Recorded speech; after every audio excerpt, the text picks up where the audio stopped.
All right, so welcome to Crime 411. Again, I just want to remind people that our content is not suitable for young audiences, so viewer discretion is advised.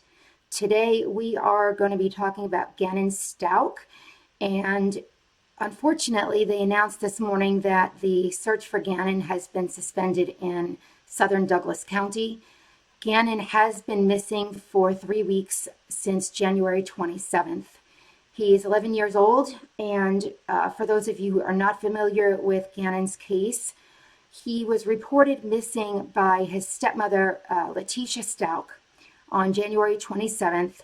She told El Paso County Sheriff's Office that he left home between 3:15 and 4 o'clock p.m., local time for Colorado, to walk to an unknown friend's house, and that he had not been seen since. We now know that that's not true, but I'll get to that in just a moment. The initial press release had described the call as a report for a juvenile runaway. Not sure if that is something that they default to, if they don't have maybe a vehicle or a suspect description or something like that, or it could have been the way that it was called in by Tecia, but the call was reported and described as a report for a juvenile runaway. So let's take a few steps back here, and let's go over what Stepmom said happened leading up to Gannon's disappearance.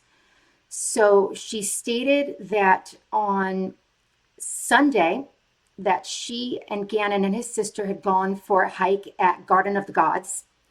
For those of you not familiar, it is a very touristy area. There's people around all the time. And she did have a picture with her and Gannon hiking, in which a picture of a man wearing a blue coat was captured in the background. And he has since come forward and said that, yes, he did in fact see Gannon that day hiking at Garden of the Gods. So we do know that he was there.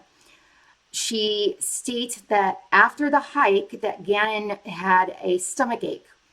And she initially said that they went to Burger King to eat, but changed her story and changed it to Gannon didn't feel well. So she brought Gannon home, where he stayed with his older stepsister, who had just come home from work, while she went to pick up Burger King for he and the other kids in the house.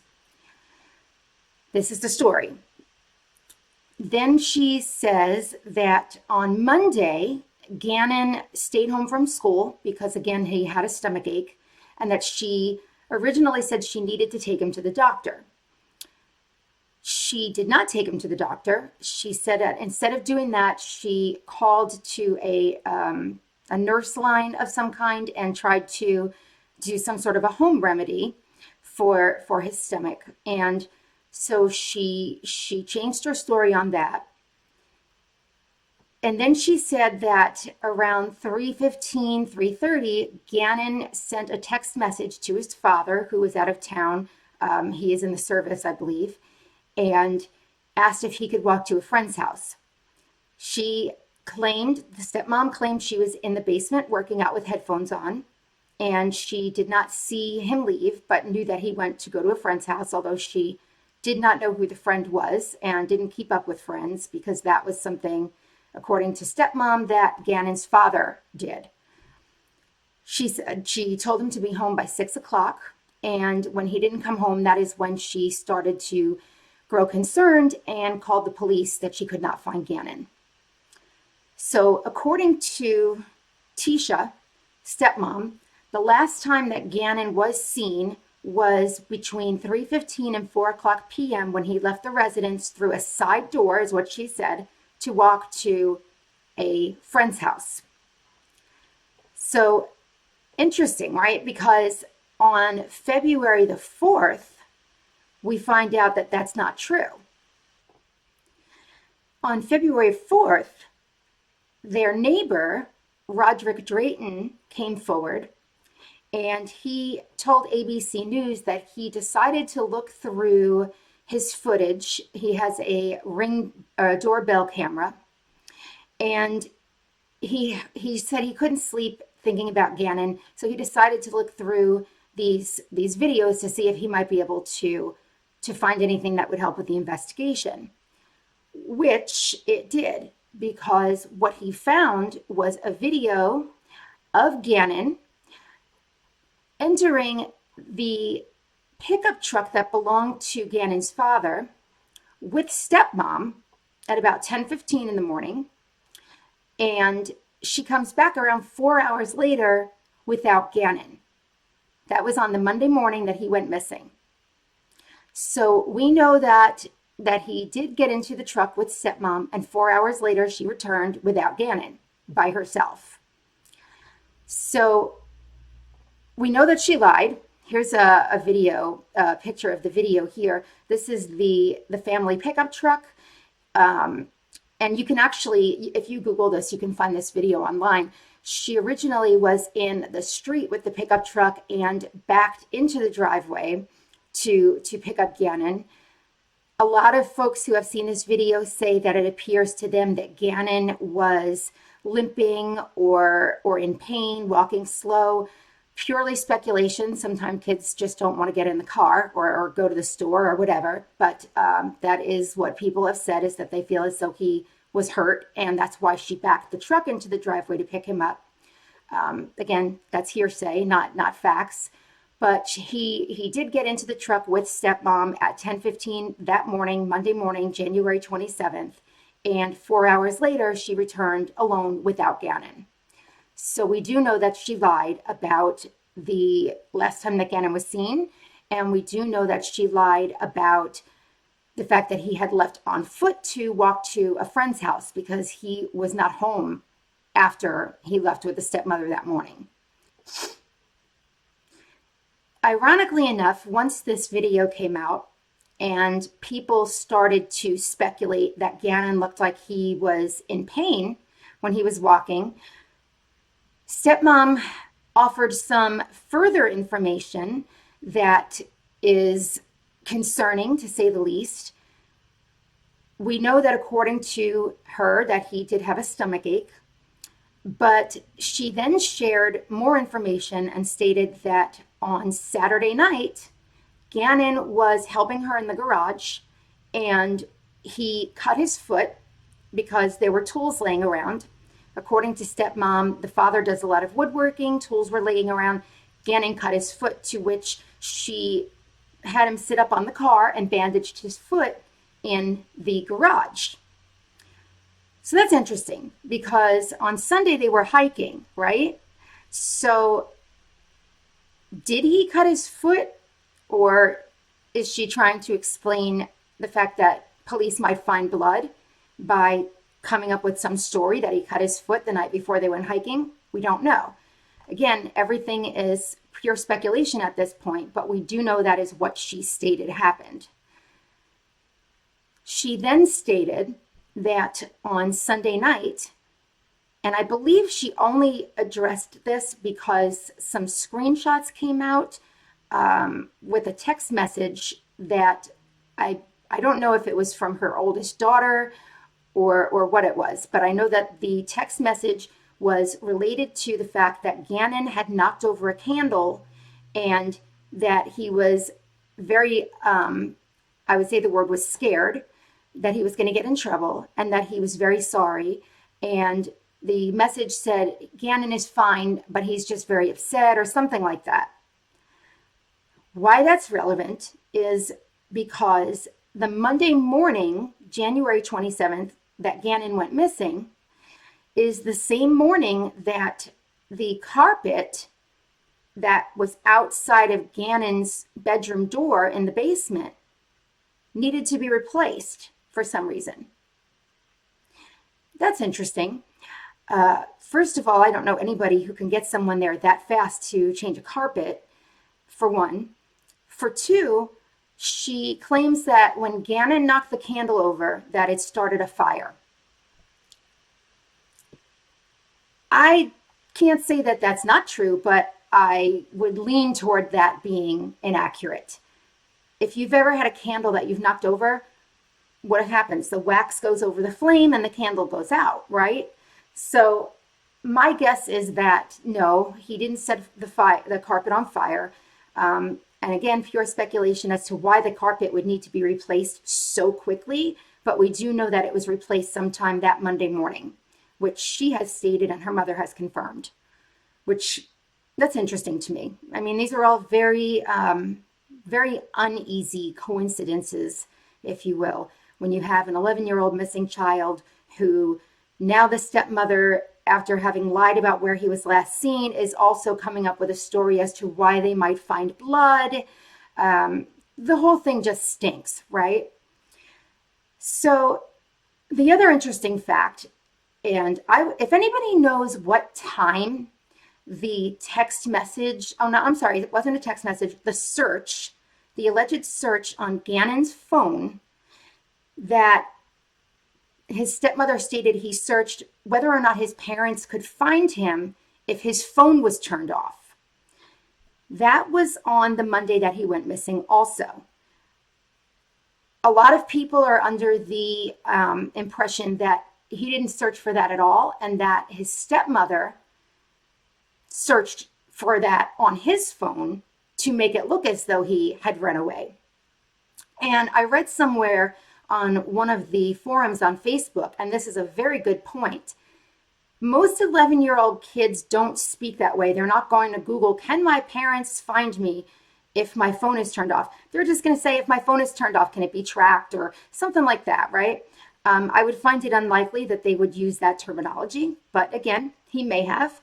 But the reason I ask if anybody knows what time that alleged search was on his phone is because we now know that he did not return home with stepmom at 2:30. So if it was any time after 2:30, and we know the phone was found in the home, we know he didn't do that search.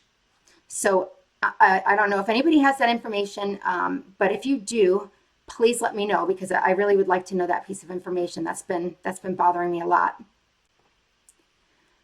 Now, I'm sure if anybody with a child or a stepchild who couldn't find their kid would be beside themselves in a panic, pleading for the public to help find him and bring him home, getting on camera and doing everything that they could to bring the child home safely. So it was very interesting when stepmom did a news interview, and this is the way she looked on camera.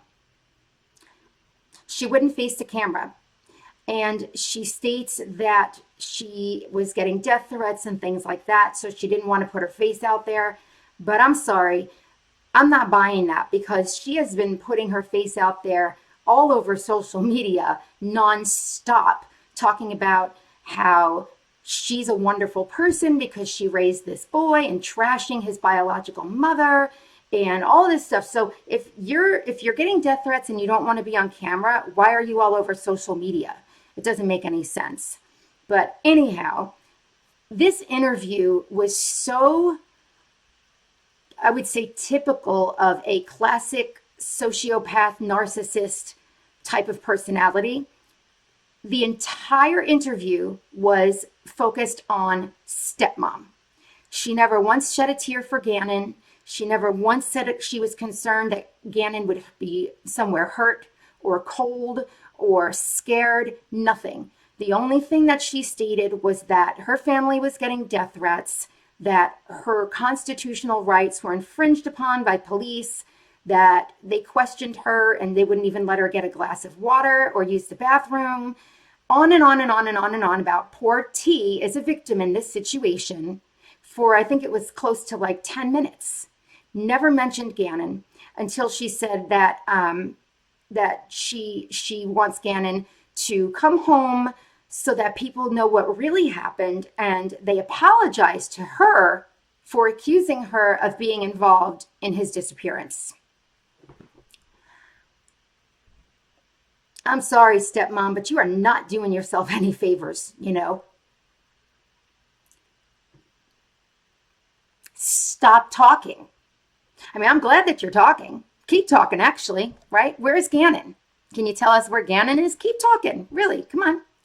But seriously, if you're going to get on camera and talk about yourself when the entire reason that a reporter is there is to focus on the fact that an 11-year-old child is missing, you've got big problems. Another creepy aspect of this video was when she walked over to get her daughter, Harley, her 17-year-old daughter, to which she goes on about how she's in the Air Force and serving her country and has never committed a crime. Let's paint this picture of perfection here, right? Because I don't want anybody thinking I did something. But anyhow, she goes and gets Harley, and she basically tells Harley what to say. She basically tells her daughter, I want you to tell them that Gannon was here when you came home from work, that you saw Gannon, he was here, so that there is someone else who can back me up that Gannon was at our house after the hike on Sunday. So the daughter comes over and she basically says, what do you want me to say? What do you want me to say? And so again, stepmom tells her what to say. And she says it with her back face to the cameras also. And that was it. So the entire interview turned into the Tecia Stauch hour, and she paid absolutely no attention to the fact that her child was missing. That's not normal. That is not normal at all. That doesn't make any sense. Now, another thing that I found disturbing was a conversation that was shared on social media between stepmom and one of the other parents in the neighborhood. And the other parent said something about, what did she say? Something about Gannon wasn't at school today. And she said this happened at 3:30, but she had also responded to someone else about making sure that they knew he was seen after the bus had left that day. That's what it was. They had said, did anybody make sure that he wasn't taken when he got off the bus? Did you know that he got off the bus okay? And she said, we have that covered. Meaning, to me, that sounds like we know that he got off the bus and we saw him after that, right? But then somebody else said, but wait a second. We were told that Gannon wasn't at school today. And then she said, oh, well, this happened after at 3:30. And then she said, I needed to take him to the doctor for his stomach, which then changed into, I didn't take him to the doctor, I just called the nurse line. So as people are talking with her and raising facts about the situation that they know, that she's unaware of the fact that they know, her story starts changing, right? And from that moment on, she's been suspect, and, speculation has been flying around like crazy on social media, all over the internet, on the news, and, rightfully so. She's the last person to see him. She left with him in the morning that he went missing, came back 4 hours later without him, lied about it, completely changed her story, continues to lie. The other neighbor had posted and said, I'm shocked that I didn't know that Gannon was missing, because he usually plays across the street with the other kids. And if anything ever happens with her kids, she always lets me know. And she never once mentioned to me that Gannon was missing. That would be the first person you would go to. If you know that your kid plays across the street with other kids all the time, wouldn't that be the first place that you would go to see if he was there? But she didn't, because she knew he wasn't there, because she left with him that morning and she came back without him. So she knew he wasn't there. She had no reason to go ahead and walk through the neighborhood and look for him, because she knew she wouldn't find him. She knew he wasn't there. And then stepmom changes her story yet again. As she's being, discussed, for lack of a better word, on social media, she now comes out and says, I have cooperated with the police and I have been participating in lineups, and they have a description of the vehicle and person that Gannon left with that day. What? You just said that you were in the basement with headphones on, working out. Gannon left through a side door at the house to go walk to a friend's house, who you didn't even bother to ask which friend or where they lived or what's the phone number over there, nothing. But you just said this. You just said he left on foot by himself and he hasn't been seen since. What lineups are you participating in? The lineups of the invisible people that don't exist? What description of a vehicle are you talking about and a person? There is no person, there is no vehicle. She had even stated that, and she always refers to Gannon in the past tense, and that is a telltale sign of foul play. But she always refers to him in the past tense, and she said Gannon wasn't old enough to have friends with cars. No, Gannon isn't old enough. And she said Gannon was a good kid. No, Gannon is a good kid, okay? The fact that she constantly refers to him in the past tense it drives me crazy. And I know I'm not alone in that. I know that I'm not. But she does that every time she talks about him. Without fail, she does that every single time that she talks about the boy. Here he is. I want to just zoom into his picture for a moment. Gannon Stauch, 11 years old. Beautiful little boy. Beautiful, beautiful little boy. If you have any legitimate tips, please do call them into the tip line. If you are calling in a hunch, please recognize the fact that that is not a actual tip and allow our law enforcement to utilize their time as best as they can, especially considering that time is obviously of the essence, considering that Gannon has not been seen since the 27th of January. There, that's Gannon right there. Beautiful kid. So again, you know, stepmom she's very suspect at the very least. She has gone on social media and bashed Gannon's real mother, his biological mother. Who does that during a time when your kid is missing? Who does that? Nobody in their right mind would do that. No one. Now, law enforcement has said very little about the details. They have been very quiet about the items that the crime team took from the home.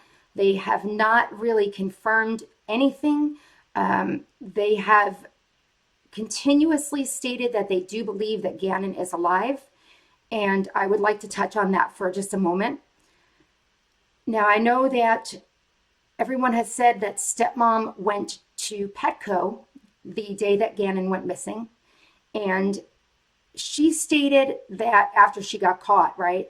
She stated that Gannon went with her shopping, but he stayed in the truck because his stomach hurt.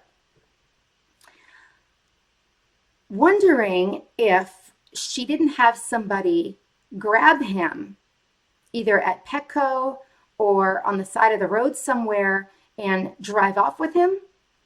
I don't know what the motive would be, if it would be for possibly to hurt her husband. I was told that there were marital problems there. I don't know if she was involved in any sort of drug problem or anything like that, although rumor has it that she had had a past with drugs. I don't know if it's true.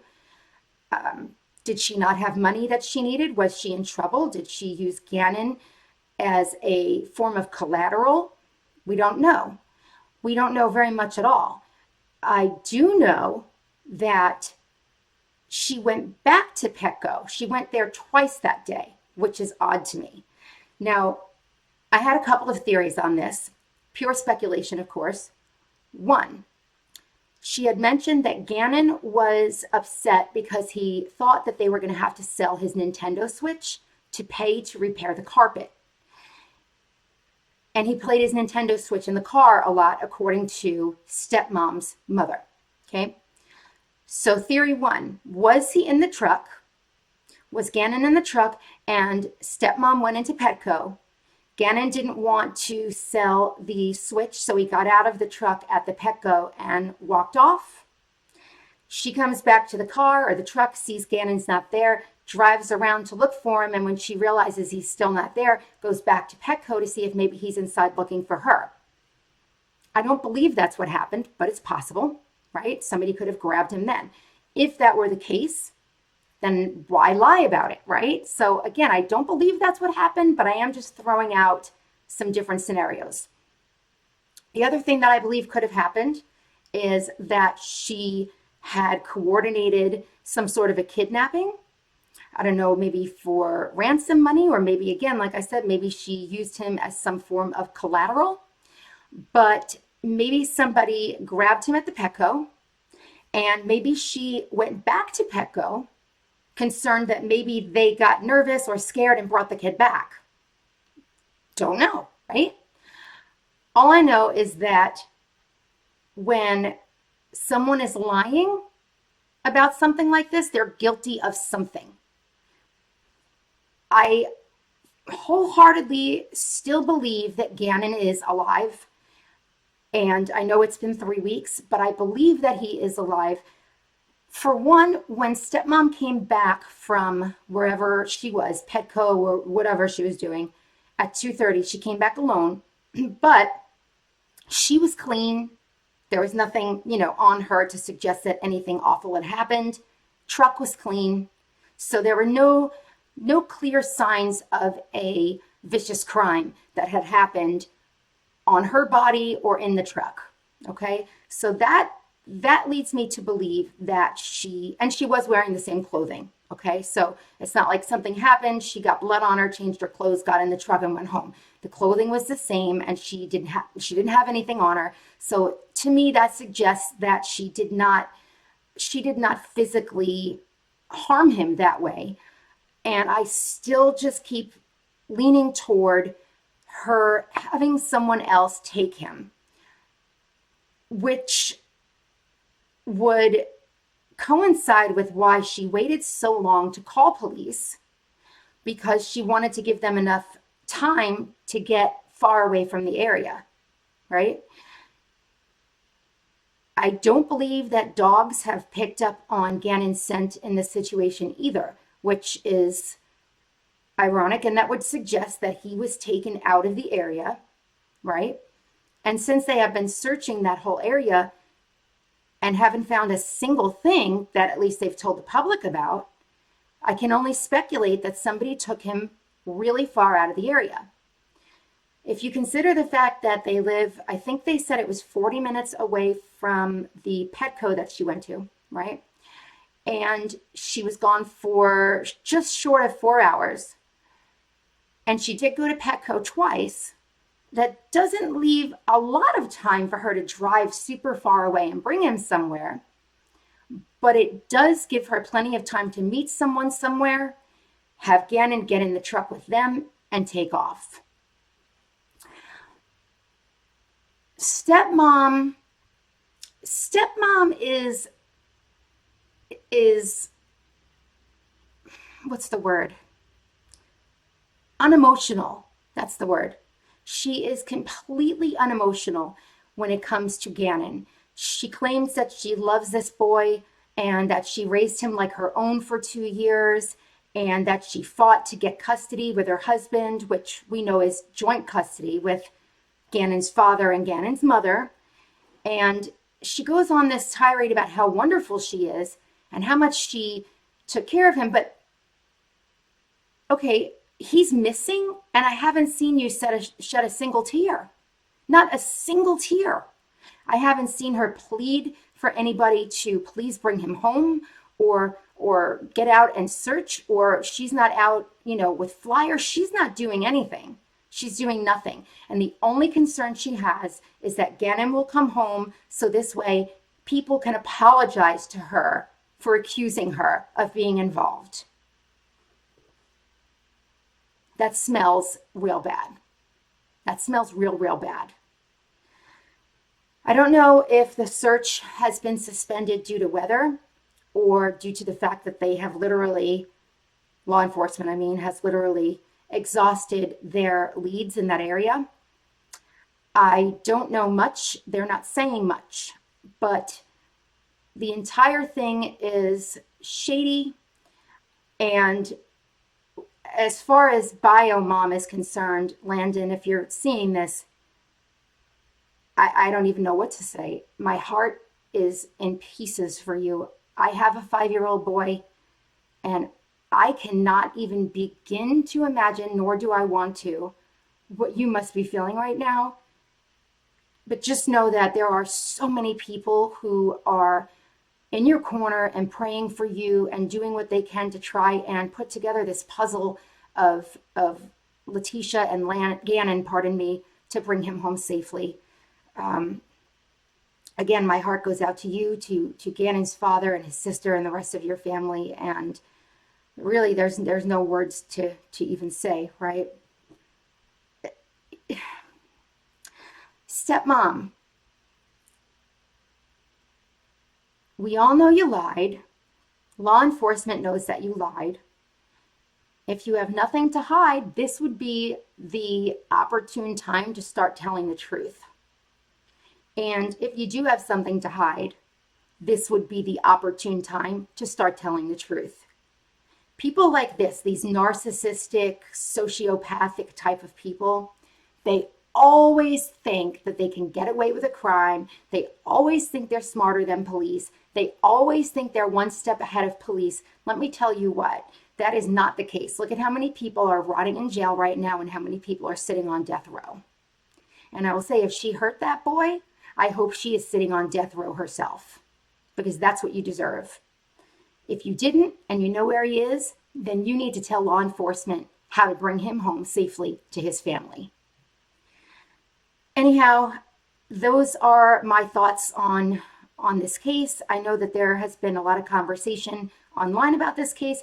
Please comment on the video, get involved, share your what's the word, theories, I guess, for lack of a better word. Share your thoughts. If you have a legitimate tip, call it into the tip line. Please do not post it on social media. If you post it on social media and it is a legitimate tip, there is a chance that that evidence can be tampered with before law enforcement has a chance to follow through on your tip.